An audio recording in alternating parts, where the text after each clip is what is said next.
ကွဲကွာခြင်းတဲ့ဟောကိုအတိုင်းမြုံလေးကိုလူတွေကအလွန်ခင်းတော့ရနော်အမြဲတူတူနေရမှာလားဘလောက်ချစ်သူကလည်းဘလောက်ချစ်ကိုကလည်းသူ့ကိုဘလောက်ချစ်အခိုက်အတန့်ပဲလေပြီးပြီဆိုတာနဲ့သူလည်းဘယ်ရောက်တော့မှမသိဘူးကိုလည်းဘယ်ရောက်တော့မှမသိမှာမဟုတ်အဲ့ဒီအခြေအနေကိုစဉ်းစားကြည့်တာ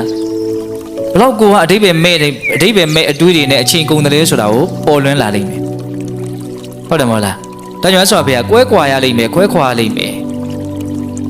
ဘလို့မှဒါကိုဦးဇင်းတို့ရှောင်လွှဲလို့မရဘူးကာကွယ်လို့မရဘဝဟာဒီတိုင်းပဲဒီအမှန်တရားကိုဦးဇင်းတို့မျက်ခြေမပြတ်ရဘူးနော်အဲ့ဒါကိုစဉ်းစားလို့ရှိရင်ဘာဖြစ်မှာတော့တဲ့အဲ့ဒါကိုစဉ်းစားလို့ရှိရင်